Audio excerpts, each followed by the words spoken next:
Hello YouTube, my name's Josh and that's my son Jackson there in the background, and that's his First Order Stormtrooper toy. It's a life-size version that's 4 foot tall, um, and we're going to make a costume out of that thing. We're going to gut it up, take it apart, cut it open, sand it, and make a costume out of it. Real quick, I got a lesson learned there. You saw that I had a Dremel-like tool. That was actually a Craftsman.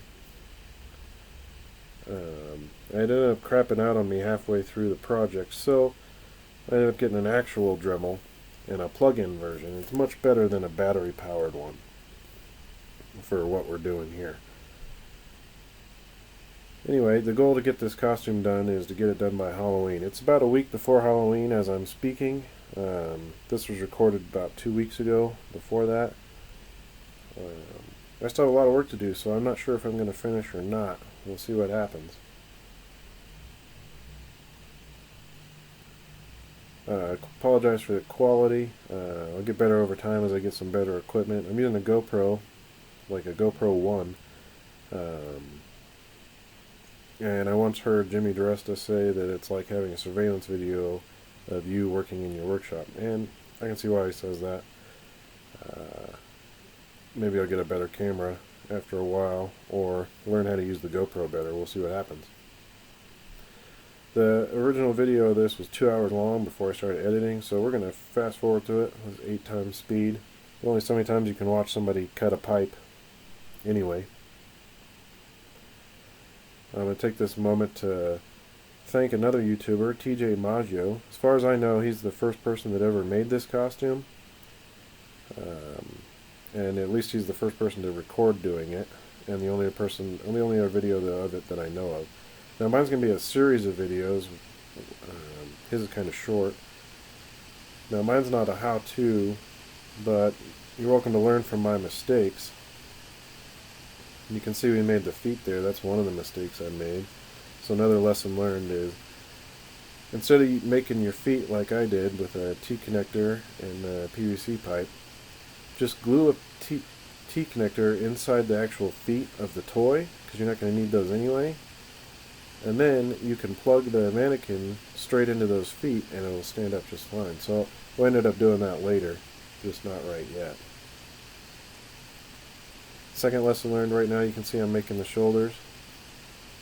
Now, if I was thinking, I knew the shoulders and the waist were going to be the same width, so I could have cut all those pieces at the same time. Which is what I just realized there, and so we're going to fix that mistake right away. So some supplies you're going to need. We're doing 3/4 inch PVC pipe here. We got a standard length, I think it was like 6 feet long. I got 9 T connectors, 2 90-degree L connectors, 2 60-degree L connectors, 1 4-way connector, and 1 shower drain. So I'm using 3/4 inch pipe. I used 2-inch pipe when I built my Vader mannequin that lives in my office, and it's just too thick. You got to remember that the PVC is just the skeleton of the mannequin, so really it can be pretty thin because you're going to add your own muscles later. The second thing I learned when I built my Vader mannequin is fewer points of articulation. Now, every single joint that bends on your body, my mannequin for my Vader has a joint there also. But really that's not necessary. In fact, it's counterproductive because your mannequin has too many points of failure, where it can come apart or it can move when you don't want it to move. So the more rigid you can make it, the better. You can always pop it apart and move it around for the points that you do have, so you really don't need it to bend every which way.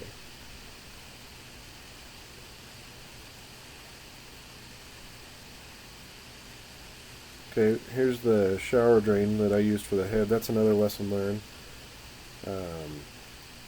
A better option is that once you cut open the toy, there's actually the part that connects the upper arm to the torso is the perfect shape for a mannequin head, and the inside of it is just slightly larger than the 3/4 inch PVC pipe, so it works much better. This shower drain that I'm gluing on here, we're going to use some CA glue and some quick setting spray. and that's going to adhere it immediately. But it ended up popping off 3 or 4 times because the Mannequin kept falling over with all the problems I had with the feet. So we ended up ditching that, and you'll see me put the better head on later.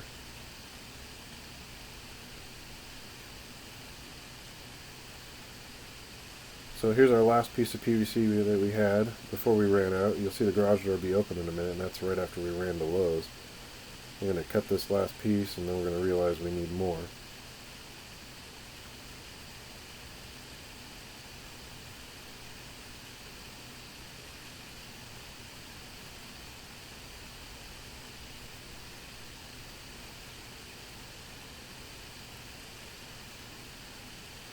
Now, I took all the measurements straight off of Jackson as he was helping me, and I got them all right except for the forearm. You'll see the forearm ends up being a little too short. I think we ended up with 6.5 inch pieces is what we cut for the forearm, and I ended up cutting new pieces at 8 inches later on. You can see the legs look a little too long, but that's okay because it's a skeleton. Once we put the muscles on, it looks just fine. But the forearms look just right, and they're too short.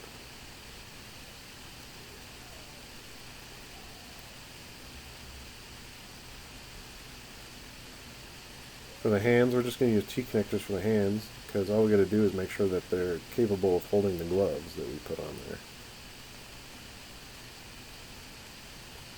I don't know if there's a better option for mannequin hands out there that you can actually get into gloves, but I went on my Vader. I made them out of dishwashing gloves, and I stuffed them full of stuffing, and I got some hangers in there so that they can bend. And it's alright. They still don't look like hands, but at least I can make my Vader curl his hand up like he's choking someone or something like that. But it's really hard to put the gloves on and off. So here we just went with T-connectors. Now, we're going to start adding muscles now. All we're using is some tube stocks, some duct tape, and some stuffing. We're going to stuff a calf in the bottom of the tube sock, tape it at the knee, and then stuff some quadriceps, some thighs. Muscles don't have to be perfect. It's going to be hidden under the costume. The real reason for doing it is so that when you put the costume on, it looks like there's a person wearing the costume. Whereas if you don't add muscles, it'll just look like your costume's hanging on PVC pipe, because that's exactly what's happening.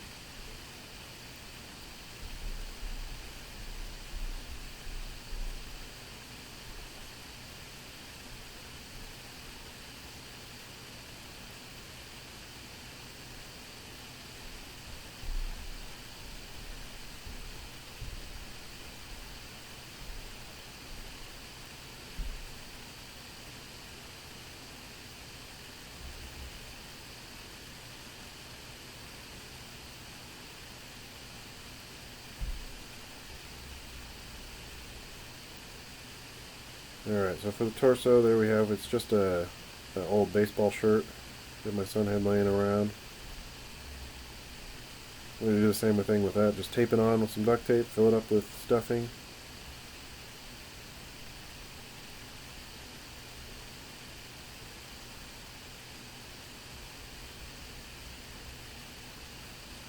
I think making the mannequin was actually pretty good for my son. He learned, A, that you can make stuff like this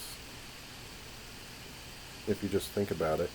And B, I mean, he really learned how to measure things. I guess he didn't really know how to do that before.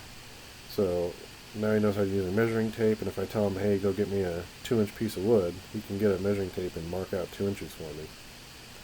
I didn't let him use the chop saw, but he's a little too young for that right now, I think. Maybe with guidance he could use it. And here's the forearms. We're going to put some muscles on there. I'm going to end up taking those apart later and fixing them just like I said. So if you liked this video, go ahead and subscribe. I'm going to have a whole series coming out where we finish making it. I don't know if I'll finish by Halloween, but we'll finish eventually, maybe by next Halloween. We'll see what happens. Share, get the word out, and thanks for watching.